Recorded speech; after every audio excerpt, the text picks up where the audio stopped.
ये पूरा दुनिया, पूरा विश्व और हमारा भारत, हमारा झारखंड इस परिस्थितियों से गुजर रहा है जो हमारे सोच समझ से परे है। पर परमेश्वर का अनुग्रह हो, परमेश्वर का धन्यवाद हो। प्रभु यीशु मसीह हमारे संग साथ है, हमारे तमाम आवश्यकताओं को देखने के लिए, हमारा ख्याल रखने के लिए मात्र यीशु हमारे व्यक्तिगत जीवन के लिए काफी है। मैं उन तमाम भक्तों का शुक्रिया अदा करता हूँ। मैं आपका आभार हूँ कि आप लगातार हमारे साथ जुड़ के परमेश्वर की होसन्ना, जय जयकार और परमेश्वर की महिमा के लिए, उसके नाम को ऊंचा उठाने के लिए लगातार हमसे जुड़े हुए हैं। प्रभु यीशु मसीह आपके और आपके परिवार को लगातार बहुतायत की आशीष दे। आज हम जिस विषय के बारे में बातचीत करना जा रहे हैं, यह ऐसा नहीं है कि बहुत नए बातों को हम करने जा रहे हैं, पर इस बातों को नहीं समझने कारण हमें ऐसा लगता है कि हम प्रभु यीशु मसीह के साथ सचमुच चल रहे हैं। पर मैं आपको बताना चाहता हूं कि ये मजदूरी के बारे में अगर हम सही रीति से नहीं समझ सके तो हम जरूर गीत गा रहे हैं, जरूर आराधना कर रहे हैं, जरूर होसन्ना कर रहे हैं, जय जयकार कर रहे हैं और शुभ संदेशों को सुना रहे हैं, शिक्षक है, टीचर है, बहुत प्रकार की बात है। पर बाइबल कहता है अगर इस मजदूरी की बातों को हम और आप नहीं समझने के कारण बाइबल कहता है कि तुम श्रापित हो।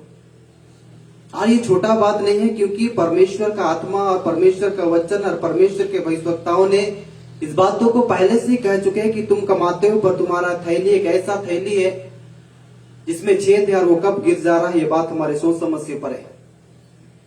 अगर परमेश्वर अपने मजदूर को मजदूरी देने जानते हैं तो हम जितने परमेश्वर के अनुयायी हैं और जितने परमेश्वर से प्रेम करते हैं, आपको देने से, ये मजदूरी को भर देने से परमेश्वर के वचन के अनुसार और आपको कोई छल और कपट के द्वारा नहीं, पर आपको एक परमेश्वर का दास उस श्राप से बचाना चाहता है जिस श्राप में आज कई लोग पड़े हुए हैं। और इस श्राप के बंधुआई से छूटने के लिए एक छोटा सा सरल उपाय है, और इस उपाय को अगर हम और आप करने से आप कभी भी श्राप में ना रहिएगा। आप थोड़ा सा ध्यान दीजिए, हम तो प्रार्थना सही तो हम प्रार्थना करते हैं, इसमें गलत कहां है प्रार्थना? हम निस्वार्थ परमेश्वर की सेवा करना चाहते हैं, निस्वार्थ हम आराधना करते हैं, निस्वार्थ प्रभु की सेवा करते हैं। जितना भक्ति करना है, जितना आराधना करना है, जितना स्तुति करना है, जितना होसन्ना करना है, जितना जय जयकार करना है, सब तो हम करते हैं। और इतना करने के बाद हमारी प्रार्थनाओं में आंसू रहता है, बोझ रहता है, निस्वार्थता रहता है, और निस्वार्थ के साथ हम प्रार्थना करते हैं, पर भी परिवर्तन कहाँ है? मैं जब इस वचन को मनन कर रहा था थर्सडे में रात्रि के समय और कल भी, तो मुझे और एक वचन परमेश्वर ने दिया और हम उस वचन को आने वाले दिनों में हम सुनेंगे, बातचीत करेंगे जब प्रभु यीशु मसीह अगुवाई करेगा। पर उस चीज को हम महसूस कर रहे हैं कि उस वचन को भी लोग को जाना चाहिए। और वो वचन, वो टॉपिक है प्रेम। अब प्रेम एक ऐसा शब्द है जो हमारे सोच समझ से परे है, जो आगे जब हम बढ़ेंगे दूसरी सभा में तब इस बातों को सीखेंगे। अब परमेश्वर का दास से आपको इस श्राप से, बंधन से खाली आजाद करना चाहता है। हम एक संसारिक रीति से अगर देखा जाए तो आप अपने घर में किसी में भी काम लगाने से आपको उसको मजदूरी एकदम पे करना पड़ता है, और इस चीज से हम और आप एकदम जरूर उसको हमको एक दिन का समझिए 350 ही देना होता है। एक दिन का कम से कम हो सके 500 उस व्यक्ति का बनता है, मगर हमको एकदम ईमानदारी से जैसे उसको काम में रखे और उसको देना पड़ता है। और आज ना कल ऐसा नहीं होता, उसको एकदम बराबर। और एक व्यक्ति को आप वही समय काम में लगाते हैं जब आपके पास धन होता है, तभी आप काम में लगाते हैं। और काम करने के बाद जब संध्या के समय आती है, जब सप्ताह के दिन आता है, जब महीने का दिन आता है, तो उसको भरपाई करना पड़ता है। मजदूर को मजदूरी एकदम मिलना चाहिए। अगर इस संसारिक रीति से हमें एकदम मजदूर को मजदूरी देना चाहिए, तो आत्मिक रीति से क्यों नहीं? और आत्मिक रीति से मजदूरी इसलिए पे करना चाहिए, इसलिए भरना चाहिए क्योंकि परमेश्वर का आत्मा हम में से हर एक को परमेश्वर उस श्राप से बचाना चाहते हैं। प्रभु यीशु मसीह के वचनों में से हम पढ़ रहे हैं जो हमें मिल रहा है, कुरिन्थियों की पुस्तक, पहला कुरिन्थी की पुस्तक अध्याय 9 पद संख्या मैं 14 पढ़ रहा हूं। मैं आज आपको टीच कर रहा हूं, मैं शिक्षा दे रहा हूं। ये कोई उपदेश नहीं है, पर यह ज्ञान है जो आपको परमेश्वर के आत्मा के अनुसार लेनी चाहिए। पहला कुरिन्थी की पुस्तक अध्याय 9 पद संख्या 14।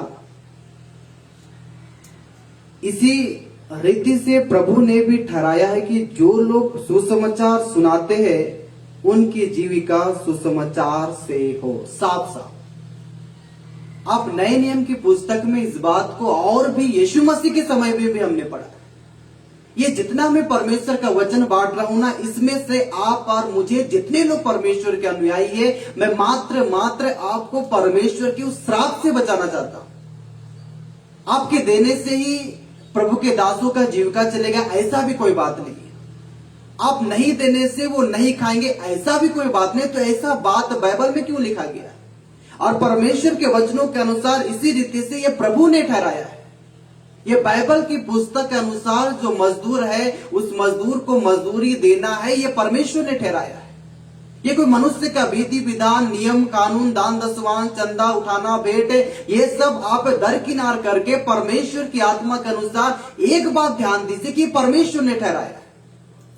आप कैसे भी इसको पे करना, अगर आप पे नहीं करते तो आप श्राप के रास्तों में जाते हैं। जब प्रभु ने इस बातों को ठहराया कि जो सुसमाचार सुनाते उनका जीविका सुसमाचार से ही सुनता है, सुसमाचार से ही चलता है।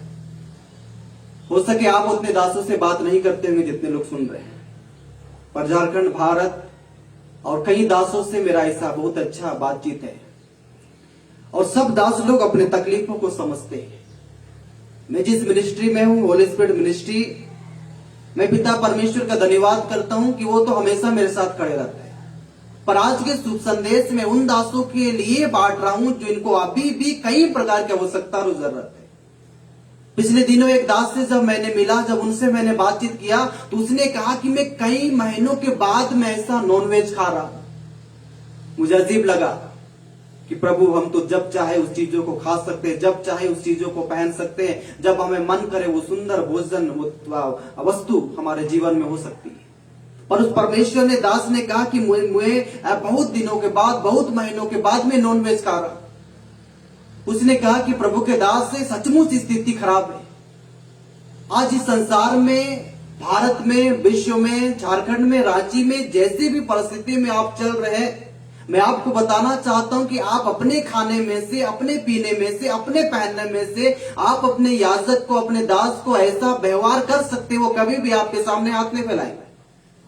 जिस घर में मैं खड़ा हूं, जिस भवन में मैं प्रचार कर रहा हूं, ये भवन मुझे परमेश्वर ने दिया और मेरे विश्वासियों ने एक बार भी अपने कदम को पीछे ना हटाया। उसने कहा कि आपको क्या हो सकता है, ये भवन बन गया। जिस चर्च को मैंने बनाना चाहा, कई लाख रुपया उसमें खर्च हुए, पर मेरे विश्वासियों ने कभी भी पैर को पीछे ना किया। आपको क्या हो सकता है, उस चर्च भवन बन गया।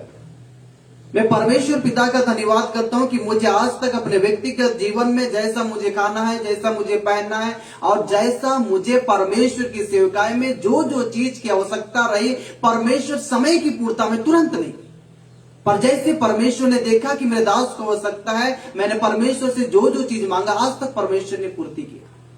मैं उन दासों के लिए प्रचार कर रहा हूं क्योंकि उनका जीविका उसी से चलता है।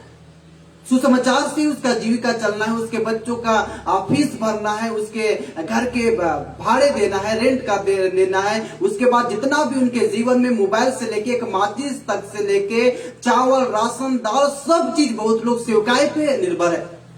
और इस प्रकार से परमेश्वर की सेवकाई मांग के वो नहीं करते, पर बाइबल ने ठहराया है कि ये परमेश्वर की ओर से, और परमेश्वर ने ठहराया है कि जो लोग परमेश्वर के दास संदेश सुनाते हैं, उपदेश देते हैं, टीचर है, उसका जीविका सुसमाचार से ही चलना है।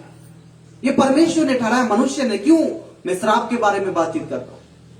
अगर हम आज श्राप में नहीं रहते तो हम परिवर्तन में जरूर रहते हैं।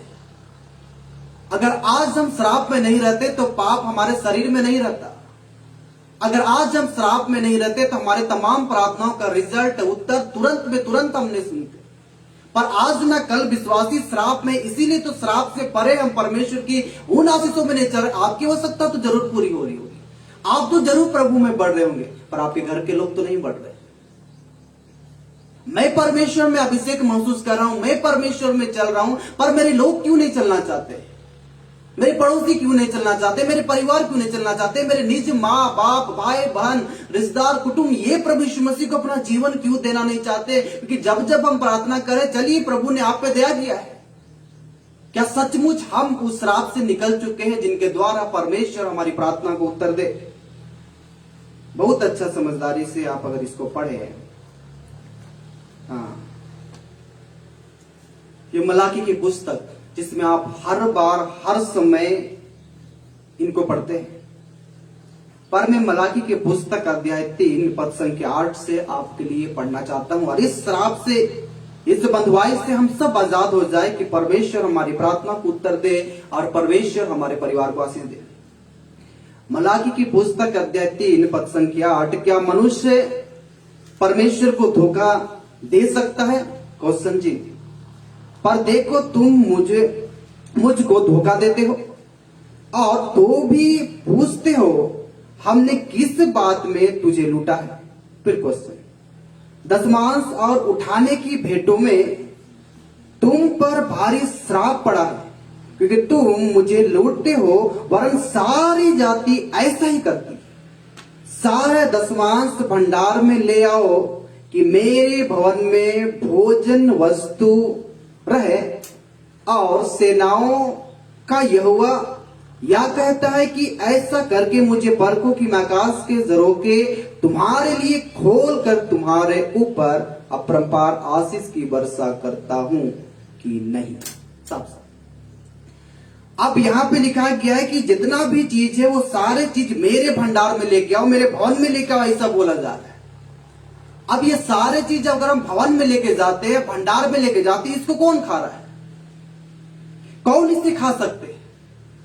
क्या परमेश्वर स्वयं वो दान और दशमांश उठाए हुए भेंट को तुम चोरी कर रहे हो, दशमांश को तुम चोरी कर रहे हो, वो सब चीज मेरे भंडार में लेके आने के लिए बोला जाता है? क्या स्वर्ग से उतर के कोई खाना चाह रहे? क्या परमेश्वर स्वर्ग से अपने वेदी में आके परमेश्वर बोलते हैं सारे भंडार का चीज है मैं स्वर्ग की ओर लेके जाऊंगा? ऐसा क्या परमेश्वर का वचन हमें सिखाता है? पर परमेश्वर ने जब अपने लोगों से आत्मा के अनुसार बातचीत कर रहे तो उसने कहा कि तुम लूटते हो। तो लोग बोलते हैं क्या में लूटते हैं परमेश्वर? क्या में आपको धोखा देते हैं? क्या में लूटते हैं? तुम दशमांश में और उठाने वाले भेंट में मुझे लूटते हो।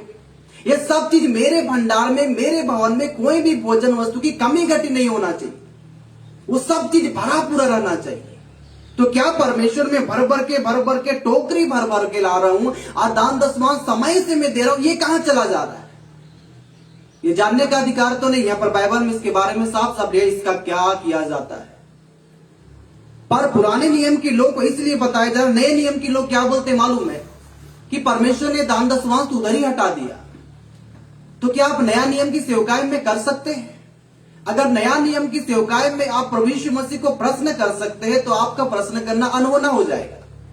कम से कम पुराने नियम के अनुसार उठाने वाली भेंट में और दशमांश जो परमेश्वर का भाग है, इस चीजों को अगर हम बरकरार रखें तो कम से कम श्राप पे बच सकते हैं। एक विश्वासी ने मुझसे बातचीत किया कि पास्टर जी ये तो पुराने नियम का बात है कि दशमांश देना चाहिए। तो मैंने कहा आप नए नियम में क्या दे सकते हैं? चलिए हम नए नियम में देना चाहते हैं, चलिए भरपाई करते हैं।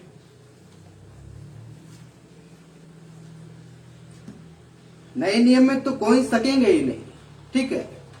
नए नियम का बातचीत करें कि परमेश्वर के दासों को पे करना है, मजदूर को मजदूरी देना का। ऑनलाइन भी सुनते हैं तो आप ऐसे 1 घंटा जाने मत दीजिए। अगर आप ऑनलाइन सुनते हैं तो कम से कम ऑनलाइन पे भी आपको करना चाहिए, क्योंकि परमेश्वर के दासों के साथ आप ऐसा व्यवहार नहीं कर सकते, इसलिए कि परमेश्वर ने ठहराया। मांगने के लिए प्रचार नहीं कर रहा हूं, पर आपके छोटे से सहयोग के द्वारा एक गरीब इलाके में गांव के उस पास्टर को कम से कम अनाज पहुंच जाए, उनके तक परमेश्वर उस तमाम आवश्यकताओं को पूरा करे, जो उन्हें खाने का मन करता है वो उनके तक पहुंच जाए, तो कितना बढ़िया होगा। पढ़िए मेरे साथ मरकुस की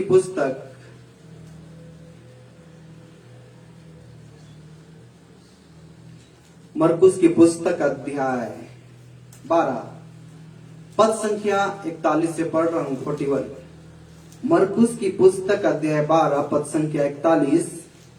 वह मंदिर के भंडार के सामने बैठकर देख रहा था कि लोग मंदिर के भंडार में किस प्रकार पैसे डालते हैं, और बहुत से धनवानों ने बहुत कुछ डाला। इतने में एक कंगाल विधवा ने आकर 2 दमड़ी एक अधेले के बराबर होती है डाली। तब उसने अपने चेलों को पास बुलाकर उनसे कहा, मैं तुमसे सच कहता हूं कि मंदिर के भंडार में डालने वाले में से इस कंगाल विधवा ने सबसे बढ़कर डाला है, क्योंकि सबने अपने धन की बढ़ती में से डाला है, परंतु इसने अपने घटती में से जो कुछ उसका था अर्थात अपनी सारी जीविका डाल दी। अगर आप दान दशवांश बराबर नहीं देना है और आज तक 10 साल 5 साल होने के बाद आप उठाए हुए भेंटों में से खाली 10 रुपया ही डालना जानते हैं, तो आप चोर की गिनती में ही तो गिने जाइएगा। और श्राप तो आपने अपने आप से न्योता दिया है। अगर कहीं एक विश्वासी ने जब मुझसे क्वेश्चन किया कि दान दशवांश अगर हम 10,000 कमाते हैं तो 1,000 रुपया परमेश्वर का है, ये तो पुराने नियम का बात है, जिस चीजों को अब्राहम ने व्यवहार किया और अपने सारे चीजों का उसमें दशवांश दिया, तो पुराने नियम है। तो मैंने उससे कहा कि नए नियम का मानिए, चलिए नए नियम को मानते। नए नियम में एक व्यक्ति बोलता है कि अनंत जीवन का अधिकारी होना है, और उस व्यक्ति से जब यीशु मसीह बातचीत करे, आपको यही मिल जाएगा, हाँ मरकुस में ही मिल जाएगा आपको, हाँ हमको लगता है 10 में, घर में पढ़िएगा। मरकुस की पुस्तक अध्याय 10 पद संख्या 17 से घर में पढ़ लीजिएगा, ठीक। तब यहां पे एक व्यक्ति क्या बोलता है कि अनंत जीवन जाना है, अधिकारी बनना है, ऐसा बात है प्रभु, क्या करना पड़ेगा? परमेश्वर ने सब चीज बता दिया। और सब चीज बताने के बाद यीशु मसीह ने और एक बार उससे कहा कि सब कुछ अपना जितना है बेच डालो और कंगाल को दे दो, तब तुम्हें स्वर्ग का राज्य मिले। क्या कीजिएगा बताइए, क्या कीजिएगा? अगर परमेश्वर ने बोला सब कुछ अपना दे देना है, और यहां पे साफ साफ लिखा हुआ है, क्योंकि सबने अपने धन की बढ़ती में से डाला है, मरकुस 12:44, परंतु उसने अपनी घटती में से जो कुछ उसका था अर्थात अपनी सारी जीविका डाल दी। ना हम नए नियम में शक रहे, ना हम पुराने नियम में शक रहे, तो हम परमेश्वर के वचन के अनुसार कम से कम उठाने वाली भेंट और इस दशवांश में जो परमेश्वर का हक बनता है, ये चीज हम क्यों नहीं देते? ये दान दशवांश का क्या होता है मैं आपको सीधा सीधा बताइए दूंगा, पर मैं आपको इतना बताना चाहता हूं कि आप पुराने नियम को जोड़ के नए नियम में नहीं चलना चाहते, तो नए नियम के अनुसार चलिए ना, सब चीज परमेश्वर को दे दीजिए। यीशु मसीह ने कहा कि उस व्यक्ति से, उस नौजवान युवक से कहा कि अपना सब कुछ बेच के कंगालों को दान कर लो, तब तुम्हें स्वर्ग राज्य में एकदम कंफर्म सीट दिया जाएगा। चला गया वो। यहां पे जो 2 दमड़ी दिया गया, जो अधेले के बराबर में, इसने अपनी सारी जीविका डाल दी। उसने कल के बारे में चिंता नहीं किया। नए नियम की कलीसिया कल के बारे में कभी चिंता नहीं करती थी, और परमेश्वर की सेवकाई को कैसे बढ़ाए इसके बारे में नए नियम की कलीसिया चिंता करती थी। तब तो थोमा इस देश में आया। उसके बाद आज मैं सुसमाचार प्रचारक हूं, और आप परमेश्वर की भक्ति के साथ, बपतिस्मा लेके प्रभु यीशु मसीह के साथ चल रहे हैं। अगर नए नियम की कलीसिया परमेश्वर के दासों को सपोर्ट नहीं करती और मजदूर को मजदूरी नहीं दिया जाती, तो भारत में सुसमाचार बंद हो जाता। इसका मतलब कि थोमा भारत में पहुंच ही नहीं पाता। वैसी नाव से वो चला गया, उसका अपना बनाया हुआ नाव नहीं था जब थोमा इस भारत में पैर रखे। थोमा के पास धन होना चाहिए था, जिन धन के द्वारा वो लंबी दूरी तय करके भारत में नाव के द्वारा, उस जहाज के द्वारा कम से कम वो भारत में पैर रखे। तब भारत में सुसमाचार साउथ से इधर होते होते होते होते पूरे भारत में प्रभु यीशु मसीह का सुसमाचार मात्र मजदूर को मजदूरी देने के द्वारा हुआ है। तब उस विश्वासी ने, उसका मुंह बंद हो गया, क्योंकि आप दान दशवांश को दरकिनार करके आप बोलते हैं कि हम उस दान दशवांश से बढ़ के देना चाहते, बढ़ के आप दे नहीं सकते, आपको सब चीज देना पड़ेगा नए नियम के अनुसार। दे सकते हैं क्या? अगर आज रात को आप प्रार्थना में बैठे और आप बैठने के बाद आप बोले कि प्रभु मुझे स्वर्ग का राज्य जाना है, एक लंबी ऊंची आवाज दहाड़ के साथ बोले कि बेटी जितना कुछ है सब चीज दे दो, तो आप चिंता कीजिएगा ना, कल मैं क्या खाऊंगी, कल मैं क्या पहनूंगा, कल कैसा होगा, कल कहां से होगा, गाड़ी में तेल कैसा बढ़ेगा, घर का बिजली बिल कैसे देंगे, हमको राशन कैसे लेना, ये चिंता फिक्र करने वाले परमेश्वर के राज में कैसे पहुंच सकते? बोलिए तो कम से कम जो नियम और कानून व्यवस्था के अनुसार, बाइबल के अनुसार हमें और आपको दिया गया है, और कुरंती की पुस्तक के अनुसार कुरंती की मंडली को जब पौलुस ने बता रहे हैं कि उसका जीविका सुसमाचार सुनेगा, तो कम से कम इधर तो ध्यान दीजिए, जिनके द्वारा आप और आपका परिवार, आपका घराना परमेश्वर को उस महान श्राप से बच सके, जिनके द्वारा हम बहुत जल्द अपने लोग को तैयार कर सके यीशु मसीह के आने से पहले। उसे अपना सारा जीविका डाल दिया, लिखा गया। आपको क्या मालूम, आप जो पेस्ट इस्तेमाल करते हैं, कोलगेट, आप जिस रास्ताओं में चलते हैं, आप जिस घर में रहते हैं, क्या आप उसका टैक्स पे नहीं करते हैं? आपके बैंक अकाउंट में अगर आय से ज्यादा संपत्ति को जाने दीजिए, पर साल में कम से कम 3 लाख से ज्यादा ही आपका अगर आय है, आप कुछ भी करते हैं, पर आपको सरकार को टैक्स पे एकदम एनिहाव करना होगा। इसीलिए यीशु मसीह ने कहा, मरकुस 12, मरकुस की पुस्तक, मरकुस रचित सुसमाचार की पुस्तक अध्याय 12 पद संख्या 13 से, तब उन्होंने उसे बातों में फंसाने के लिए कुछ फरीसियों और हेरोदियों को उसके पास भेजा। उन्होंने आकर उससे कहा, हे गुरु, हम जानते हैं कि तू सच्चा है और किसी को परवाह नहीं करता, क्योंकि तू मनुष्य का मुंह देखकर बातें नहीं करता, परंतु परमेश्वर का मार्ग सच्चाई से बताता है। तो क्या कैसर को कर देना उचित है या नहीं? हम दे या ना दे? उसने उनका कपट जानकर उनसे कहा, मुझे क्यों परखते हो? 1 दिनार मेरे पास ले आओ कि मैं उसे देखूं। वे ले आए और उसने उनसे कहा, यह छाप और नाम किसका अंकित है? उन्होंने कहा, कैसर का। यीशु ने उनसे कहा, जो कैसर का है वह कैसर को दो, और जो परमेश्वर का है परमेश्वर को दो। तब वे उस पर बहुत अचंभा करने लगे। साफ साफ, जो कैसर का है उसे कैसर को दीजिए ना, जो परमेश्वर का है परमेश्वर को दे दीजिए। साफ साफ सिंपल साधारण बात तो है। अब परमेश्वर के हक को क्यों मारते? परमेश्वर के नियम और कानून के विरुद्ध आप क्यों चलते? अगर आप समय से दान और दशमांश देने हैं तो परमेश्वर का सेवकाई कितना बढ़ जाता। आपने रोक दिया है। मूसा की बहन मरियम जब परमेश्वर के दास मूसा पे विरोध की और उसने कहा कि परमेश्वर क्या मूसा ही से बात कर सकता है, मेरे से बात नहीं कर सकता है, उसे सफेद कोड़ा हो गया। उसको कितना दिन वहां पर रूम में बंद करके रखना पड़ा, और मिस्र से निकले हुए लाखों इस्राएली एक स्त्री के कारण वहां पे बंद पड़े थे। उसका रास्ता रुक चुका था। एक मनुष्य क्या परमेश्वर की सेवकाई को नहीं रोक सकते?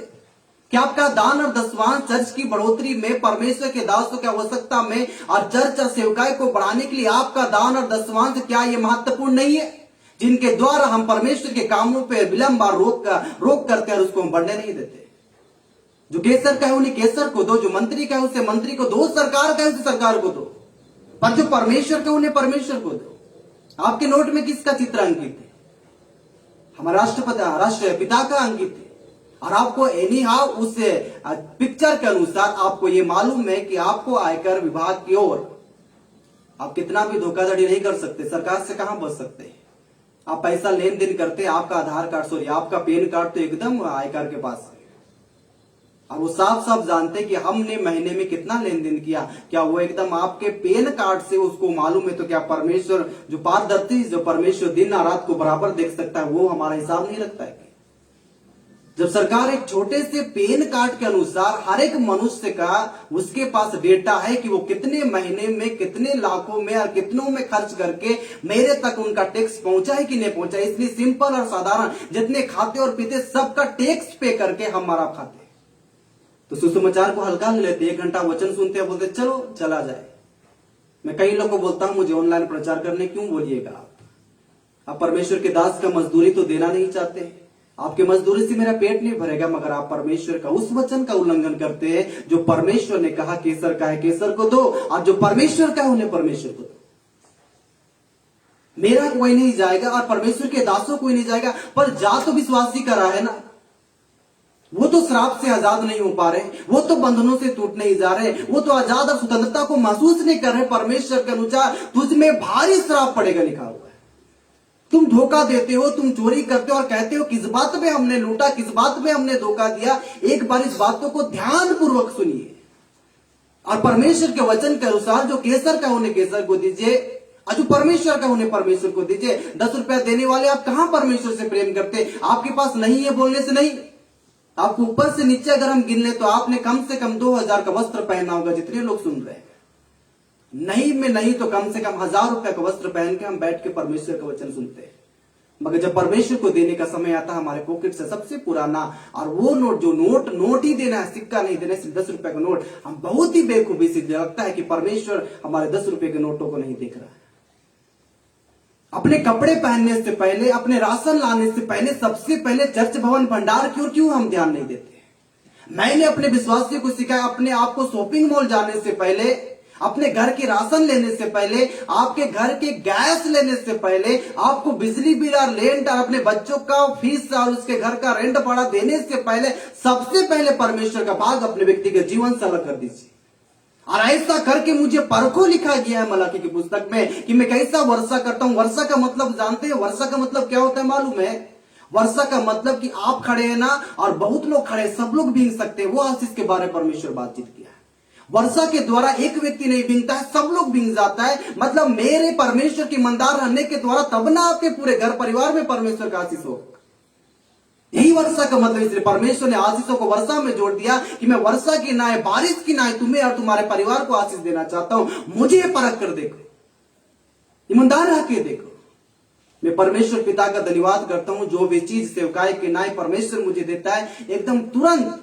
मेरी दीदी को मैंने देखा है, मेरी बड़ी दीदी को, और मेरे परिवार के हर एक सदस्य को देखा है कि सबसे पहले हम पूरे परिवार, पूरे पांचों भाई बहन, हम सबसे पहले परमेश्वर का भाग अलग करते हैं। और उसके बाद महीने भर, 2 महीने में जब भी हमें कोई भी चीज की आवश्यकता होती है, बहुत लाखों रुपया रख के मैं प्रचार नहीं कर रहा हूं, पर मैं इतना बता रहा हूं कि हमने वहां पे जमा कर दिया है और वहां से मांगने से मिल जाता है, पर समय की पूर्णता मिलता है। भर भर बैंक में नहीं रखा रहता है, पर हमने आज स्वर्ग में जमा किया तो परमेश्वर वहां से देते हैं। मेरे बेटे को हो सकता है, अगर हम परमेश्वर के राज्य के लिए ईमानदार है, तब ये बात, ये घटनाएं आपके जीवन, व्यक्तिगत जीवन में होगी। मैंने जो चीज परमेश्वर से मांगा आज तक, आज भी बोलता हूं, और उतना मैं अपने लिए निस्वार्थ में अपने लिए मांगता ही नहीं हूं। मैं अपने लिए बहुत कम प्रार्थना करता हूं, क्योंकि परमेश्वर दूसरों के लिए प्रार्थना करने के लिए और दूसरे को प्रोत्साहन और उत्साहित करने के लिए परमेश्वर ने मेरा अभिषेक किया है। अब आप दान, दशवांश, भेंट, मजदूरी सब दिए, क्यों हम दिए? हाँ, चलिए इसको समझिए। पहला कुरिन्थी की पुस्तक अध्याय 9 पद संख्या, चलिए हम कहां से पढ़े, चलिए 13-14 फिर से पढ़ दे रहे हैं। पहला कुरिन्थी की पुस्तक अध्याय 9 पद संख्या 13-14 पर ये पहला कुरिन्थी की पुस्तक अध्याय 9 1 से लेके पूरा 14 तक आप पढ़िएगा। जितने ऑनलाइन सुन रहे हैं, जितने रिकॉर्ड सुनेंगे, मुझे मैसेज कर सकते हैं यूट्यूब में, फेसबुक में भी कि मैं इस बातों को नहीं समझ रहा हूं, तो मैं आपको समझा दूंगा। सुनिए 13, क्या तुम नहीं जानते कि जो मंदिर में सेवा करते हैं वे मंदिर में से खाते हैं, और जो वेदी की सेवा करते हैं वो वेदी के साथ भागी होते हैं? इसी रीति से प्रभु ने भी ठहराया कि जो लोग सुसमाचार सुनाते हैं उनकी जीविका सुसमाचार से हो। तो उस भंडार में से, उस वेदी में से, उस भवन में से परमेश्वर के दास का ही अधिकार है, बाइबल कहता है।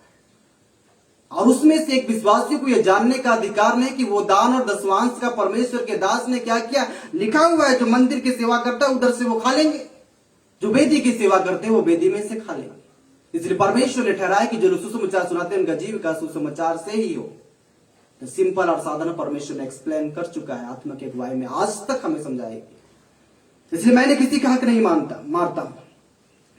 मेरे घर में जितने दास आते हैं, कोई बड़े या छोटे दास नहीं होते।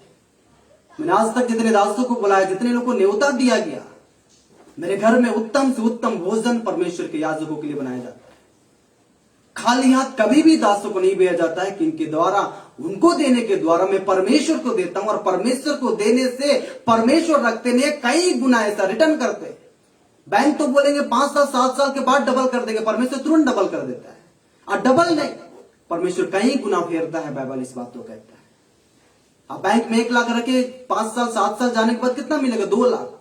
पर अगर मैंने परमेश्वर के दास को देने के द्वारा, मैंने सोचा मैंने उन्हें नहीं पर परमेश्वर के दिया, तब तो रिटर्न आपको मिलेगा। और जब मिलेगा आप रख नहीं पाइएगा। सचमुच मैं उन आशीषों को देख देख के, गिन गिन के आज भी रोता हूं, परमेश्वर को बोलता हूं मुझे आपने सब दिया। परमेश्वर के दास लोग जब मुझसे मिलते हैं तो बोलते हैं परमेश्वर ने आपको बहुतायत का आशीष दिया है। इसके पीछे मेरा बरकरार है प्रार्थना, विनती, और मैं परमेश्वर के अनुग्रह से मैंने आज तक बोझ से हर मनुष्य के लिए प्रार्थना किया जो निवेदन मेरे पास पहुंचती है। और मैं परमेश्वर पिता का धन्यवाद करता हूं, जितने निवेदन मेरे तक पहुंचती है, परमेश्वर इस निवेदनों का आज तक उत्तर देते हैं, जिनके द्वारा संसार के लोग यीशु में आशीष पाए। इसलिए जो वेदी में से सेवा करते हैं, जो मंदिर में सेवा करते हैं, उन्हीं से उसका चल रहा है। जो सुसमाचार सुनाते हैं उनका जीविका उसी से चलता है।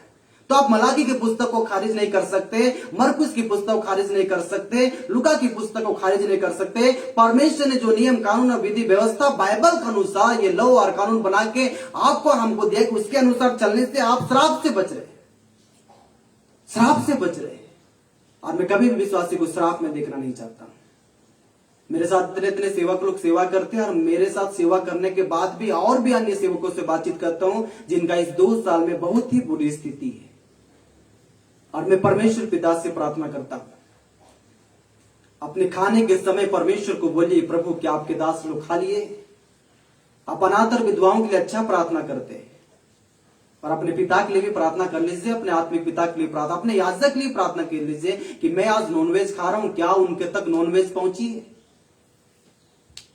क्या मैं आज बटर से रोटी खा रहा हूं, कम से कम तेल रोटी उनके तक पहुंच चुका है? एक बार चिंता करने की कोशिश तो कीजिएगा। मैं बहुत सिंपल साधारण लोगों से बातचीत करता हूं, याजकों से बातचीत करता हूं, और उनको पूर्ति हो, उनको उत्तम भोजन में दूं, हमेशा ये मेरा विचार रहता है। इसलिए आज तक जितने दास लोग, अगर आप ऑनलाइन कोई भी दास सुन रहे हैं तो एक बार मेरे एड्रेस में आप आके देख लीजिएगा, और कम से कम यूट्यूब में क्या बोलते हैं, फेसबुक में कमेंट कर दीजिएगा, बोल दीजिएगा हाँ मैंने परमेश्वर के दास के घर गया और उसने जैसे परमेश्वर के वचन फुलपीट में प्रचार किया ऐसे ही मेरे साथ व्यवहार किया। मैं कहीं से भी आपको कर दूंगा, मेरे पास रहे चाहे ना रहे मैं आपको उत्तम भोजन खिलाऊंगा, मेरे पास रहे चाहे ना रहे मैं कहीं से भी आपको खाली हाथ नहीं जाने दूंगा। इसका एक ही कारण है कि जब जब दास लोग मेरे घर में पैर रखे, मेरे घर का नक्शा बदल गया। परमेश्वर का अभिषेक दास, महान दास मेरे घर में पैर रखे। जब मेरे पास ठीक से बैठने के लिए सोफा नहीं थी, एक चेयर नहीं था, तब से परमेश्वर के दास मेरे घर में पैर रखे। एक कांच का गिलास नहीं था कि मैं उन्हें पानी दूं, एक ऐसा ट्रे नहीं था जिसको सुंदर सजा के उनके तक नाश्ता पहुंचाऊं, ऐसा टेबल नहीं था जिनके टेबल में भर के मैं उन्हें नाश्ता खिलाऊं, कुछ भी मेरे पास नहीं था। पर जो भी मेरे पास था उनमें से मैं परमेश्वर के दासों का, याजकों का आदर किया, और उस आदर का फल परमेश्वर ने मुझे रिटर्न किया, और परमेश्वर ने मुझे बहुतायत का आशीष दी। इसका एक ही कारण है, मैं आज भी विश्वासियों का भी और आज भी परमेश्वर के दासों का भी आदर करता। हम लोग आज के दिन के लिए बहुत पहले से पूरे परिवार तैयारी करते, सब चीज करते कि मात्र यहाँ पे परमेश्वर के दास ने, कम से कम विश्वासी भी आए तो थोड़ा सा यहाँ पे आराम से बैठे, आराम से वचन सुने, और कम से कम आशीष को प्राप्त करके इस भवन में से जाए। जो परमेश्वर ने ठहराया है उसको खारिज ना कीजिए। दान दशवांश को लूटने वाले चोर है लिखा हुआ है। आप जितने भी कमाते हैं मुझे कोई परवाह नहीं, पर उसमें से जो भाग परमेश्वर का ये मुझे परवाह है। आप 10 देते कि 50 देते मुझे कोई परवाह नहीं, पर आपका दाया हाथ दे रहा है वो बाएं हाथ नहीं जाना चाहिए, ये मुझे परवाह है। ये परमेश्वर ने ठहराया है, ये मनुष्य ने नहीं ठहराया, इसलिए मुझे चिंता है कि विश्वासी और परमेश्वर के सुनने वाले कम से कम दास लोग भी इस बात को एकदम अनुशासन की तरह मानिएगा कि कई दासों का भी हाथ खुला हुआ नहीं, इसके कारण दास लोग भी आशीष नहीं पाते। मैं कभी भी मुझे जो 10 रुपए हाथ में देते हैं उनके लिए भी प्रार्थना करता हूं, और जो 10,000 मेरे हाथ में पकड़ा है उनके लिए बराबर प्रार्थना करता हूं। सेम प्रार्थना मेरे परिवार में पूछिएगा, जितने लोग मुझे मदद करते हैं, जितने लोग मेरे लिए उपवास करते हैं, जितने लोग मेरे सेवकाई के लिए प्रार्थना करते हैं, उनके रिटर्न में प्रार्थना करता हूं कि प्रभु मैं जानता हूं कि वो सेवकाई को समझते हैं, मैं जानता हूं कि वो सेवा करते हैं, मैं जानता हूं कि वो परमेश्वर की सेवकाई को बढ़ाने की चिंता करते हैं, उनसे वो आशीषों को रोक ना ले शैतान दुष्ट, और वो तमाम आशीष यीशु के नाम से उनके तक पहुंच जाए। ऐसा हमारा डेली का प्रार्थना रहता है कि परमेश्वर आशीष दे, आशीष दे, आशीष दे। मूसा की बहन मरियम मत बनी, जो परमेश्वर के दासों पे कुड़कुड़ा के उसने मिस्र से निकले हुए इसराइलियों को लाखों की संख्या में रोक के रखा। उनके श्वेत कोड़े होने कारण उनको रुकना पड़ा, और जब वो ठीक हुई तब मिस्र से निकले हुए इसराइली अपने पद यात्रा में फिर से चलने लगे। आपके उठाए भेंट ना देने से और आपके समय में दशवांश ना देने से परमेश्वर की सेवकाई में आप रुकावट है, ये बात बेखूबी जानिए। जिनके द्वारा परमेश्वर के दासों की आवश्यकता, भंडार की आवश्यकता, मंदिर की आवश्यकता और वेदी की आवश्यकता पूरी की जाए, जिनके द्वारा मजदूर को अपनी मजदूरी मिले और वह हर्षित होकर बिना संकोच किए हुए, बिना निराशा से, बिना कष्ट से, परमेश्वर के उस सारण से जो परमेश्वर के दासों को दिया जाता है, निस्वार्थ वो प्रभु की सेवकाई में बढ़ते हैं। परमेश्वर मसीह का अनुग्रह, परमेश्वर के दया आपके और आपके परिवार के व्यक्तिगत जीवन में बने रहे। इस श्राप से मैं बचाना चाहता हूं, इसलिए मैं आपको टीच किया, इसलिए मैं आपको शिक्षा दिया। अपने आंखों को बंद कीजिए, हम प्रार्थना करें। ये परमेश्वर ने ठहराया है। रिबाना शखारबाना हो रिखाला पकड़ा, ये परमेश्वर की ओर से। आपको चिंता नहीं करना है कि मुझे क्या देना है, नहीं देना है, पर क्या मजदूर को मजदूरी नहीं देनी चाहिए? जब परमेश्वर ने दाग की बारी में किसी को काम पे लगाया, तो परमेश्वर ने कहा कि रोज का मैं 1 दिनार दे दूंगा। और उसके बाद कम से कम 4 लोग वहां पे काम करने वाले हो गए, पर परमेश्वर ने सबको 1 दिनार दे दिया।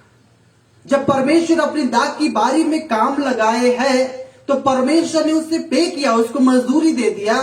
तो मनुष्य होके जब आप परमेश्वर के कलामों को सुनते हैं, उसके वचनों को सुनते हैं, तो फ्री का ना सुनिए।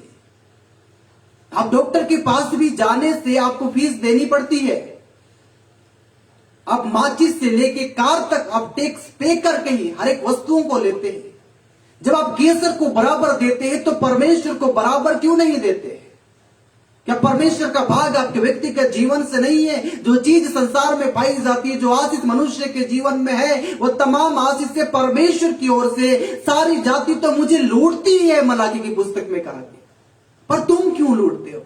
सारी जाति तो लूटती है, कम से कम तू तो ना लूटे। आज तुम तो श्राप में ना पड़ के स्वतंत्रता से परमेश्वर की आराधना होसना जैसे कार्य करे, ईमानदारी से परमेश्वर की वो तमाम आशीष को हासिल करे, जिनके द्वारा परमेश्वर वर्षा बरसाए, और वो वर्षा से आपके पूरे परिवार बिंग जाए, आपके पूरे परिवार आशीषित हो जाए। मेरे प्रिय, प्रभु के अनुग्रह, परमेश्वर के दया सुनने वाले लोग के जीवन में हो। प्रभु जितने ऑनलाइन सुने और जितने लोग रिकॉर्ड सुनेंगे, जितने लोग यूट्यूब में सुनेंगे, वो नाम बाय नाम यीशु के नाम से आशीष पाए। हम आपका धन्यवाद करते हैं, वचन के लिए धन्यवाद करते हैं, सारा महिमा आपको देते हैं, और ये विनती यीशु के नाम से मांगते हैं। आमीन।